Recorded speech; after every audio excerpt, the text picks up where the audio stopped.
Hello everyone, after much difficulty, let's go ahead and get this PowerPoint going. Okay, let me start this up here.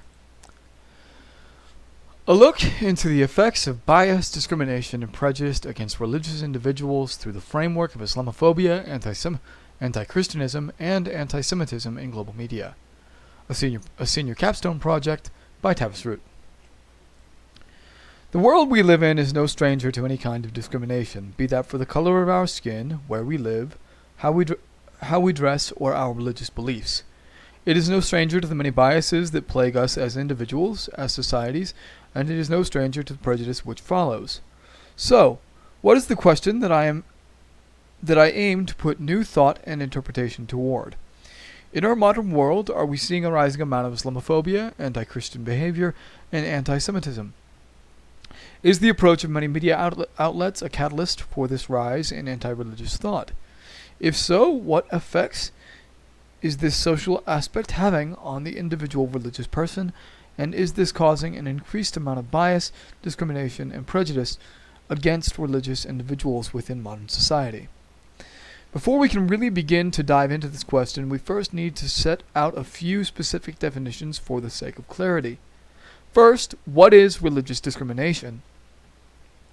Religious discrimination is defined as something which occurs when some or all of the oppression that people suffer would not occur if they or their oppressors were of a different religion. The next thing we must define is Islamophobia. This concept is somewhat difficult to narrow into a single definition and has been subject to many different interpretations since its original use in 1997. Thus, as a result of this dilemma, I have chosen to use Eric Bleich's definition for the term, which is indiscriminate negative attitude or emotions directed at Islam or Muslims. In proposing this definition, Bleich sought to provide the most viable description of Islamophobia, which could be used for social scientific purposes, and as it is free of bias and clear in meaning, I have chosen to use it for the purposes of this project. The next term which we must define is anti-Christian or anti-Christianism. Merriam-Webster's dictionary defines this term as being opposed to or hostile toward Christianity. We must also define anti-Semitism. Anti-Semitism is defined by Dr. Sipko Valenga as being an aversion to Jews based on negative stereotypes and prejudice against Jews.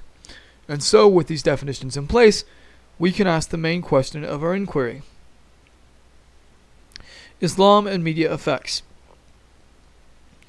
As with most things in life, media coverage of Islam and Muslim persons is not something that can be viewed simply as black and white. Since September 11th, 2001, some may automatically assume that media coverage involving Islam would have been primarily Islamophobic and negative. However, research has shown that media coverage has varied on how it chooses to portray the issue, and that contrary to some beliefs, headlines for outlets like the New York Times showed a different reaction to things like terrorist attacks as they became significantly more positive compared to 4 weeks prior. Exact reasons for this change in coverage can only be speculated, but I wonder if this is an attempt to counter the rise in Islamophobic thought that may occur after something like this. It should be noted, however, that this kind of coverage is often short-lived, and over the subsequent few months, coverage reverted back toward the tone that prevailed during the weeks before the event. This is to say that researchers are not entirely clear about why this happens. It is possible that the mixture of positive and negative headlines around Islam are in some way balancing each other out, and creating a global media environment which does not allow for one to prevail over the other, effectively fighting against Islamophobic ideologies and curbing discrimination as much as possible. Despite the effort of many media outlets to fight the rise of Islamophobic ideology on a global scale and within the United States, there are still many media sources which are not doing this and are instead contributing to the rising bias and prejudice against not just Muslim people, but also anyone who looks like they could be Muslim. In a study conducted by Keon West and Joda Lloyd, various news articles were altered to separate versions, which portrayed a white male committing an act of terrorism and another which portrayed a non-white male doing the same act. In their study, it was found that the word terrorism has also become a form of labeling bias against Muslim individuals, and that a mere 12 minutes of exposure to terrorism-themed news sufficed to increase prejudice against Arabs in general, and that perpetrator ethnicity increased perceptions of the behaviors as terrorism, which in turn predicted negative judgments of the behavior. A chief example of the use of terrorism being incorrectly applied to something which is synonymous to Islam came after a shooting at a Planned Parenthood facility in 2015 when an extremist white Christian male shot and killed 3 people. While the incident was originally proclaimed to be an act of terrorism, Senator Ted Cruz stated that the shooting could not be an act of terrorism because Christians do not commit acts of terrorism, something which is truly a misguided and worrying statement. This leads now to ask what kind of effect that this political climate is having not just on Muslims as a whole, but also on individual Muslim persons.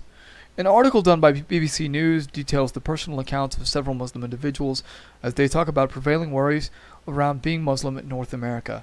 The result of media coverage has created an environment for these individuals where they must worry not only for themselves, but also for their families. As extremist groups like the KKK rally around reporting that helps to increase Islamophobic ideology, one man was even quoted saying, "I've been doing this for decades, and I've never seen this level of fear in the American Muslim community." This fear is very real for Muslim individuals. However, they also appear to be holding strong to their faith and using the media coverage as a means to test their faith and stand strong through adversity, and there does not appear to be anything stopping them from expressing their faith, media or otherwise. Christianity and media effects. Christian media coverage is sometimes difficult to detail when it comes to discrimination, bias, and prejudice. The reason for this is because global news media has been known to curb stories where Christian individuals were targeted in order to avoid turning attacks into assaults on Christianity.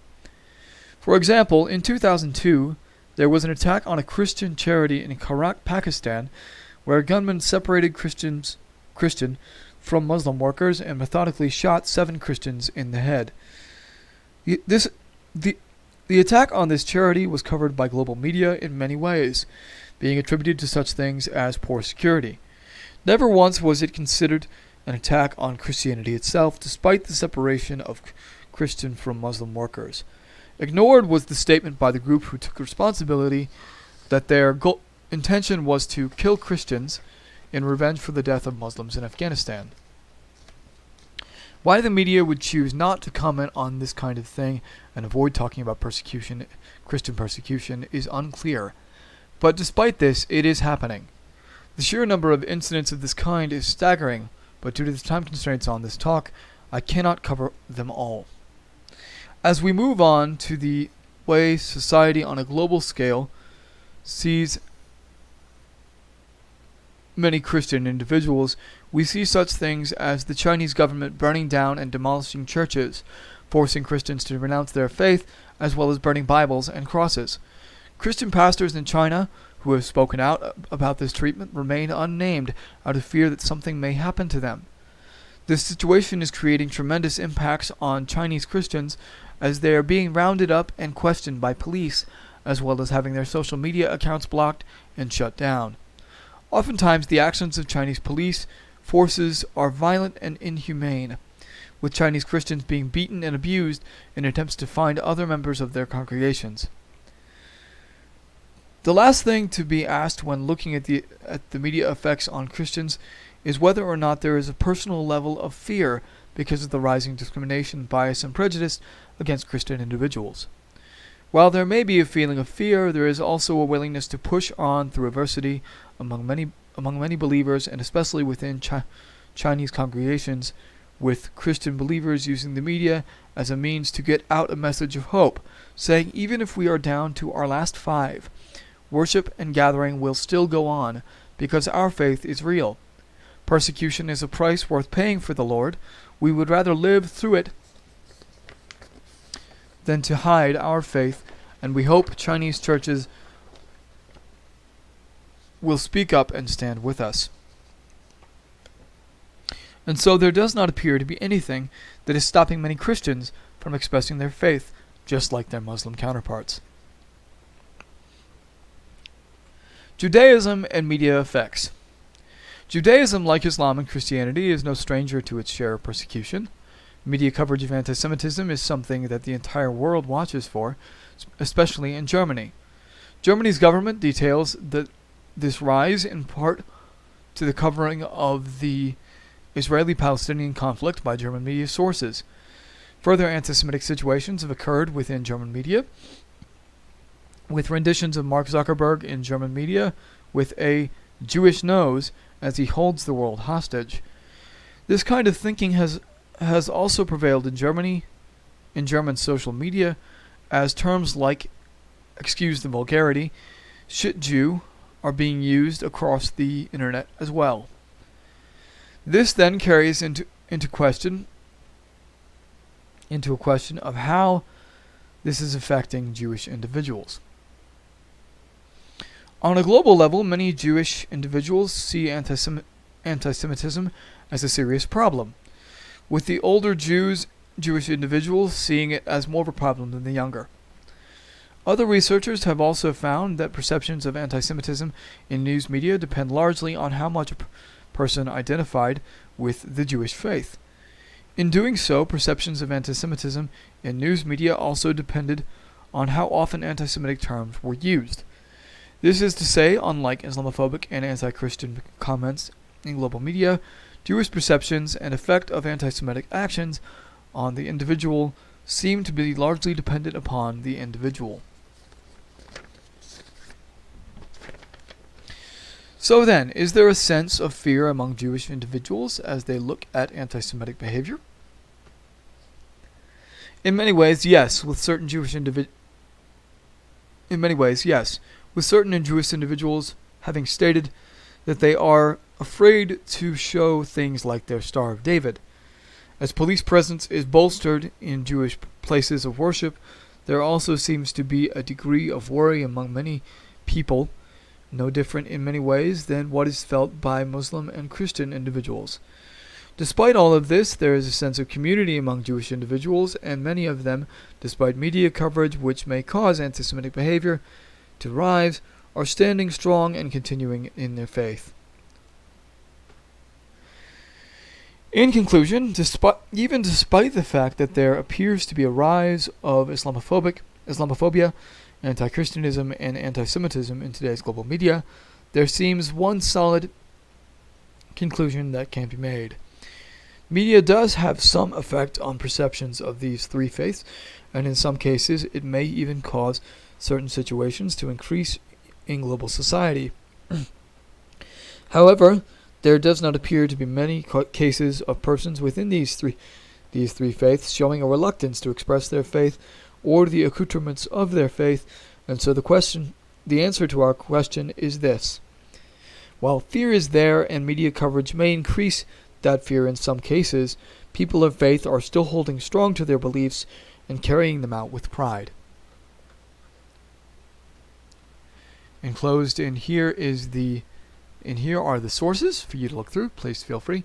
If they do not work for some reason, please follow the name of the article to the necessary link areas with the online library. And thank you for listening. This is my dog Nike in his hat. Have a wonderful day, and I appreciate you all taking the time to listen to this.